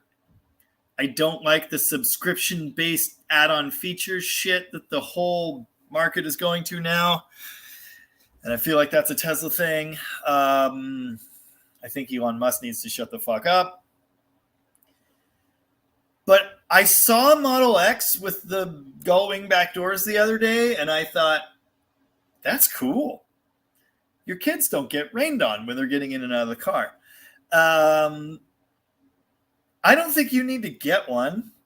Everyone in SoCal was driving a Prius when Priuses happened. Do your thing, man. Who cares? Who cares what anyone else has? I'm driving a Toyota Corolla now. I probably look more at home in that, than in anything else I drive. But I think they're cool. I do think electric is our near-term future. I'm holding out for that Daytona Charger. That's what I want for an electric car. Hopefully they actually make those. I still think they're just a stopgap. I don't think they're around forever. And you definitely don't need to buy one to be trendy. Great. Dustin, who just sold me a Corolla and knows I don't have any money, just sent me a Shelby replica unfinished kit for $16,000. I've been seeing a lot of good deals on things like that. Avon's gayer than my sister is. Craig Bowley, you don't look homeless. Okay. You look content. Yeah, actually, that's totally what I am. For the most part. But Rooster says I do look homeless, so yeah, it's all good. I'm not out to impress anybody. I don't give half a shit. My personal hygiene leaves quite a bit to be desired. I'm the first to admit that.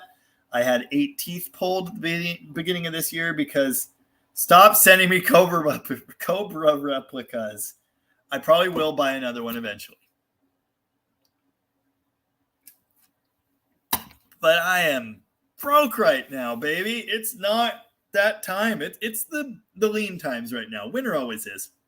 So I just need to hunker down. I actually listed a couple more things for sale myself today because I got a Corolla to pay for and a truck to pay off and a Demon to keep paying for. So everything's good. Yeah, it's a party in the comments. Craig's sister is also gay. Everyone's gay once in a while. Good times. Rooster's headed to bed in the frozen Minnesota. Oh, God. There's a local town called Montesano. Minnesota Cowboy. You have a good night, Rooster. Frozen Minnesota hellscape. Frozen wasteland. Good luck. And we'll see you next week. And in the comments. Aven, I have a picture of a Tesla parked at the pump at my gas station. I think they were filling up a gas can behind the car, but it looked like they were just trying to fill the Tesla. That's good stuff. Lots of people, I don't know if you're in any of the car groups, and honestly, they're toxic shitholes for the most part. So you're not missing anything if you aren't. But in the car groups, it's a big thing to go park your muscle car or your truck at the Tesla charging station. And I couldn't find the charging port. Oh, it charged really fast. Anyway, the Tesla at the gas pump, I like that better. Roadrunner Garage, we'll be driving the 70 Super Bee, and there will be flying electric cars buzzing overhead. That's exactly where I'm at. They can pry my 68 Charger from my cold dead hands.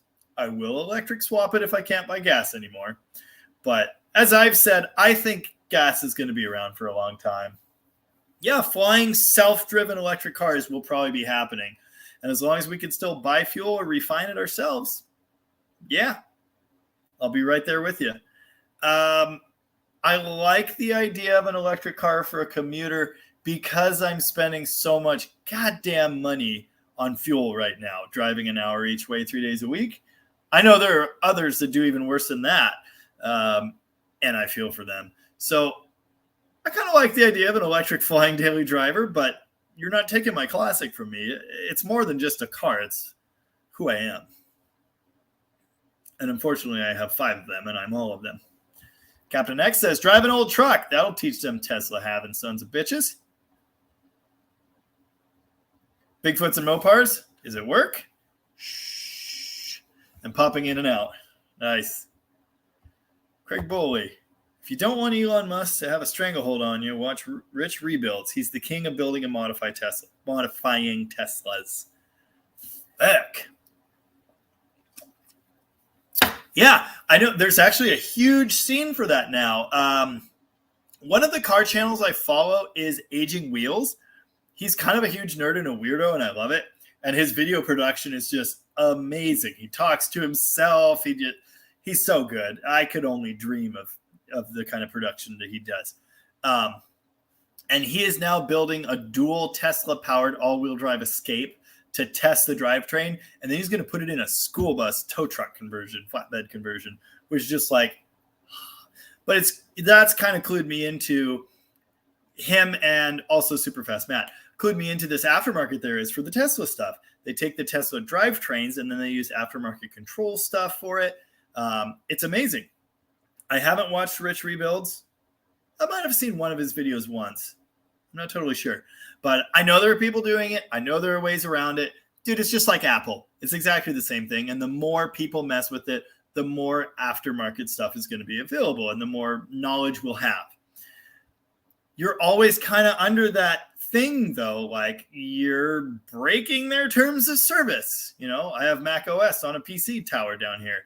You're technically violating a contract. You're being a bad dude just to put this together. And so it's cool what people are doing with it, all the respect. And I like the Tesla swap stuff.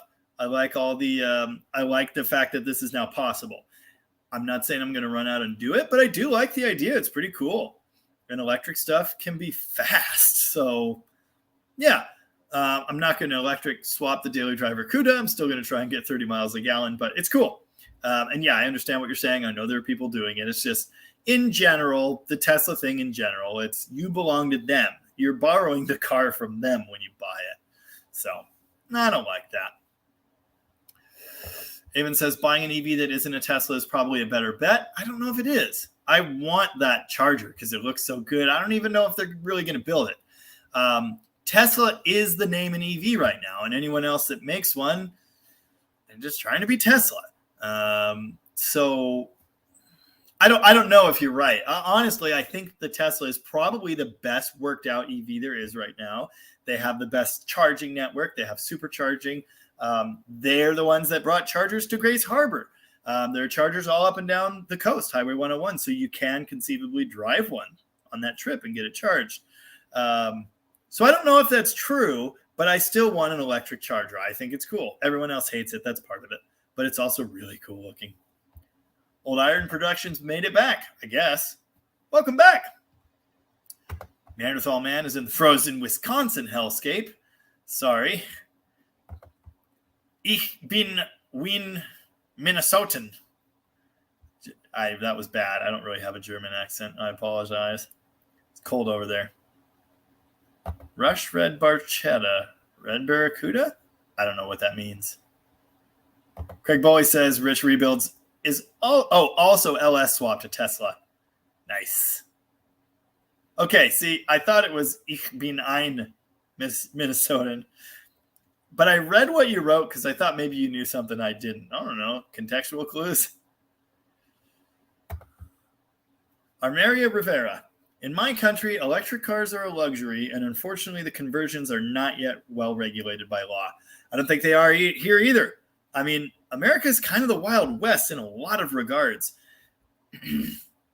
I like the fact that I can throw whatever drivetrain into whatever rotten piece of shit I want and put it on the road in Washington, and no one will look at it. There's no safety inspection. Where I am, there are no emissions rules. I mean, yes, you're still responsible for adhering to federal emissions rules, but there are no tests. There's nothing. It's the Wild West. You can do whatever the hell you want. There are no safety checks. I could have 37 compression fittings in my brakes and no one would care. No one would look. And I kind of hate it. But, freedom. So I kind of love it. But yeah, they're not regulated here either. They are still a luxury. And I don't know that they're necessarily practical out here. There are Tesla chargers, so that's the good news. Rooster says, Bigfoot started the 63 drag car. It's over at Jeff's. Check out his new video. Got to get my beauty sleep knowing it won't help. Well, have a good night anyway, Rooster. Amen.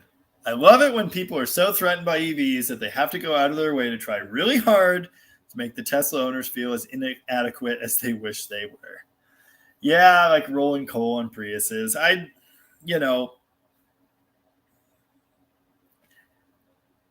know exactly what you're saying, and I completely agree. Like, I'm a muscle car guy. I'm an old truck guy. I love moldy, crappy old junk. It's fun to play with. I can do whatever I want with it, but I like comfort. I like luxury. I like whisper quiet daily drivers. I like fuel efficiency, and I like fast stuff. So Teslas are cool in that regard. They have a lot going for them. They're imperfect. I'll say that about EVs as long as we have them. I still think they're just a stopgap until better technology gets here.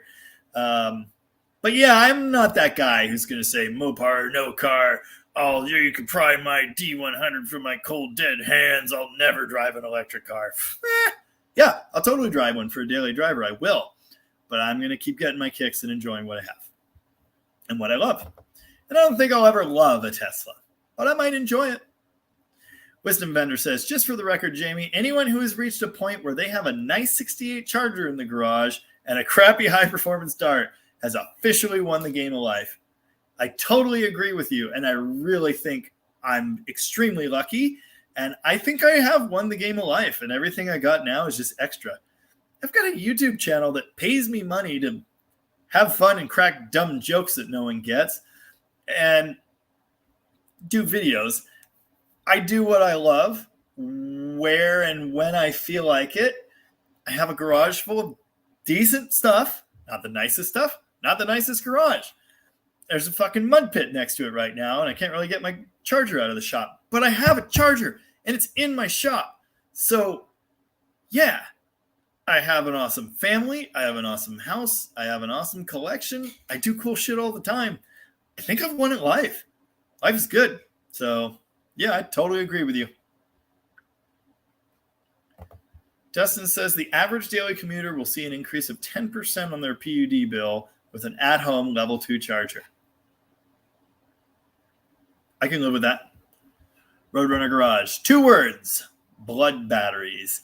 I don't really want to talk about that. I'm not really informed enough to know. I know it ain't good for the environment. But nothing that we're doing is either. So let's just be clear about that. Old Iron Productions. I hate EVs, which is odd as I was born the year Tesla was.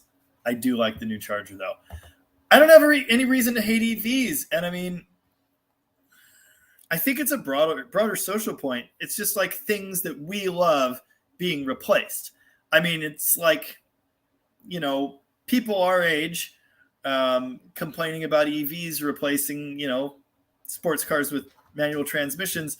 It's almost like boomers complaining about, you know, rotary phones going away. It's just, I get it, but I don't feel that way. I still think they're cool.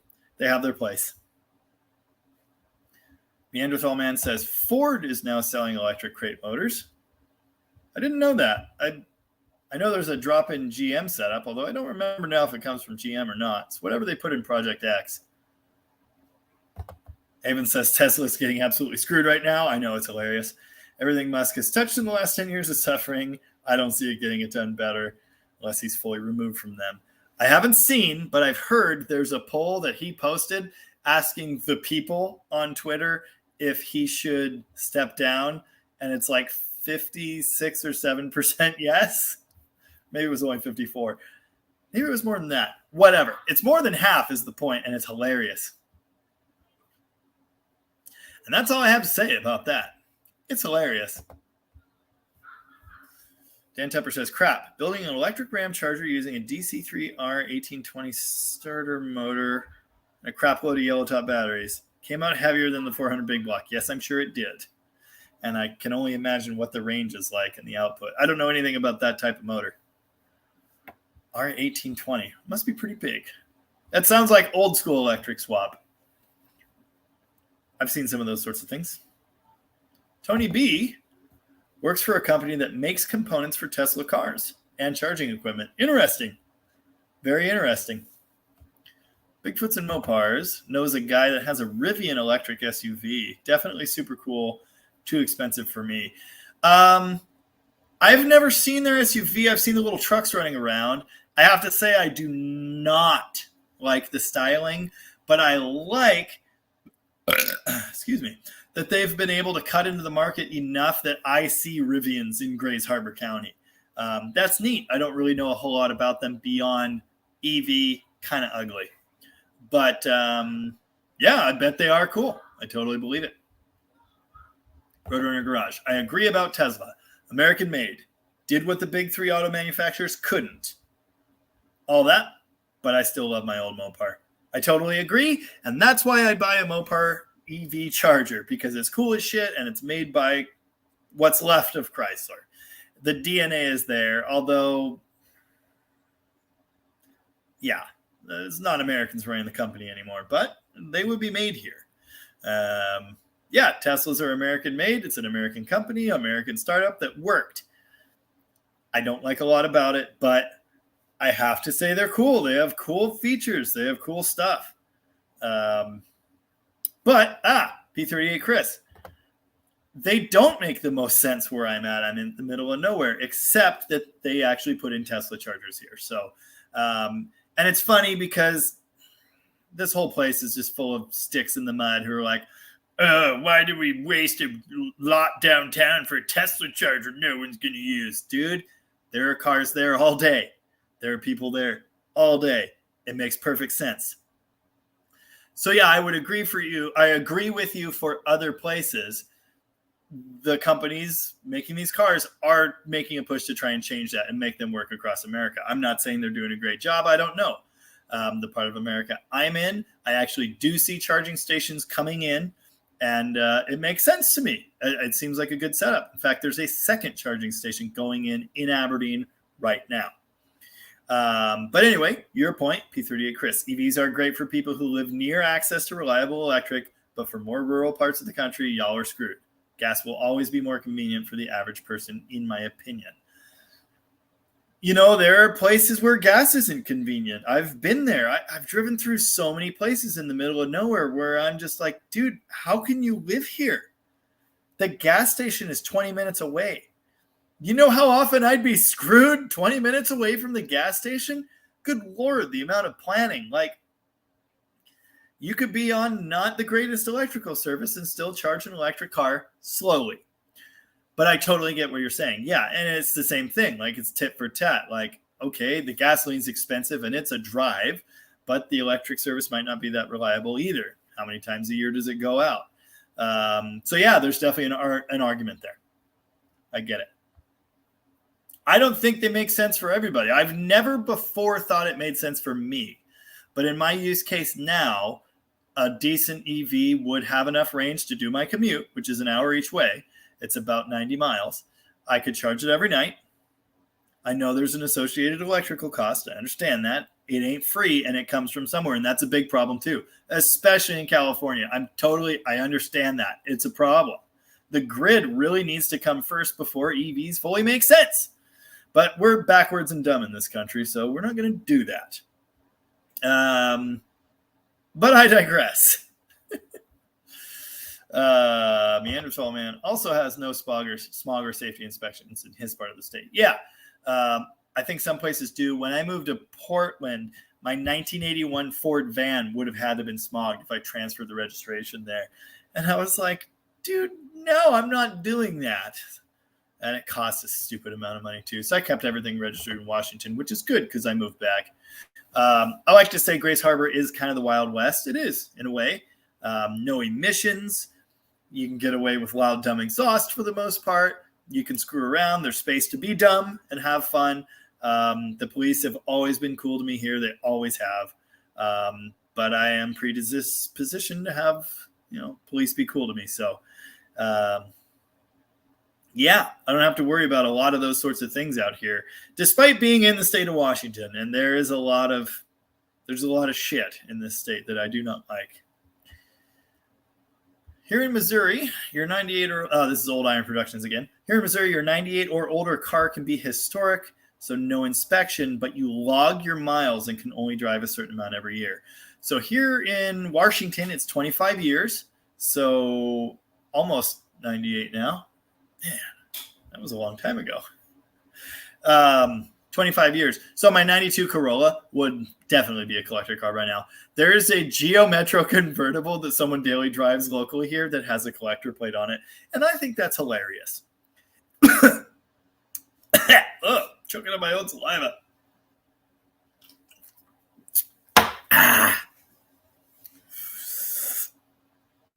So no inspection, but you log your miles. We do not have that here. We have classic cars, collector plates, a classic licensing. You never have to register it again. There's no yearly registration. It's a one-time fee. There is no mileage log. There is no mileage limit. The rules specifically state you can only drive your vehicle for exhibitions, car club activities, test and tune, or the enjoyment of others. I think that's it. Now, test and tune and the enjoyment of others sounds like a pretty big loophole to me. I have been pulled over with a classic plate twice. I have gotten a talking to both times. So I choose not to use them now. I may put one on my Charger, but I also really want to drive it. So that may not be a good move. Tony B, EVs are not as carbon friendly as people think. Yes, I know that. I'm aware of that. They're not as environmentally friendly as people want to think, and I'm totally hip to that. We're just hitting 2 hours here, guys. There's no way I'm going to get through all the comments, but I'll try. Thank you very much for hanging out. I'm going to speed run a few of them. I'm going to have to cherry pick some things, and we'll call it a night here. So I thank you very much for hanging out. 27 of you out there still. Thanks for watching and tuning into the channel. I really appreciate it. EVs are cool, but there's always going to be pushback because of the politicization. Yeah, totally agree. I don't want to be that person. I want to admit they're cool, maybe not for me. Batteries are a huge environmental issue, Avon says. Yes, they are. Totally agree. That's why I don't think they're the forever solution. Really don't. I do not. I don't think putting all that load on the power grid is the way to go either. Where our Maria Rivera is, every vehicle has to be annually inspected. Yeah, I think that's kind of smart. Changing an engine is bureaucratic chaos. Conversions are not regulated, so they cannot circulate. Interesting. Plug-in hybrids are neat. Yes. I like the fallback to be able to still use gas. Makes a lot of sense. Very cool. And yeah, it averages like 50 to 60 miles a gallon. I think that's a great middle ground. I really think it is. Captain X, get ready for the Great Depression. Buy old cars that work forever. Totally agree, baby. Points and no computers. Let's do it. AMC was on to EVs in the 70s, didn't have the money to take it mainstream. GM did, and they didn't. Let's always remember that. Old Iron, I could possibly live with EVs if politics weren't so in your face. I don't think they really are so in your face, but people want to say that they are. People want to say that it's a huge culture war thing. I understand it. Yeah, Washington State now is saying we have to go to EVs. I don't think it's actually going to happen. I think it's a cute goal, but I don't think it's going to happen. Some guy made a Tesla-powered satellite. Yep, sounds awesome. I'm on board with that. Dan, yep, it was a DC-3 engine starter motor used in many electric conversions. Yeah, that's kind of what I thought. This is a tourist town. Not a good one, but it should be. Do people still think Aberdeen paid for the charging station? Yes, people are fucking stupid. And I mean that with respect. Not only do they think Aberdeen paid for the charging station, they think the mayor that thought it was a good idea filled his pockets with money from Tesla, and it's all a big conspiracy. God, it's so stupid. Yes, it was the Tesla program that paid for it. Makes perfect sense. Old Iron lives in a 5,000 person town, very rural. We have a charger at our truck stop. Only ever this one guy with a Chevy Bolt there. Yeah. But the infrastructure's there, and people could adopt those cars if they wanted to. That's the thing to me, if they want to. I agree with the push towards better fuel economy on gas cars. It makes perfect sense. My sister says the mayor was too happy to take credit for having it installed. Yeah, he did. He put the deal together. He helped make it happen. He didn't fill his pockets. That was the thing. People were freaking out on the stupid, horrible local groups about how, oh, he's making money. Tesla's giving him thousands of dollars. And it's all fucking stupid. And I stand by that. Always wondered why California, who is allegedly on the forefront of all things forward thinking, never had inspection tests. But they do have emissions tests, or you can pay to pass your emissions test. Welcome to America, friends. Yeah, grateful they don't have it. Brian Seeley says Aging Wheels is awesome. I totally agree. I really like him. He's goofy. He's a good dude. I like his perspective on things. I like his, self-deprecating attitude. He also does woodworking. He talks about tools a lot. He's fun, and he does interesting projects. He's got a Reliant Robin and a Trabant. Such a good guy. So wholesome. Anyway, Wisdom Vendor. What I hate about EVs is that I feel that I was screwed every time I stayed in a hotel in the last 40 years. Well, it hasn't been 40 years, friend. Some hotels have free charging for EVs. I never saw free. Oh, I see what you're saying. Okay. I never saw a free gas pump at a hotel. Well, yeah, good point. His video about the color brown is what introduced me to him. Super interesting stuff. I don't think I've seen that. Weird. Why have I not seen that? I might have to go see that. Anyway, folks, we're at 2 hours and 4.5 minutes.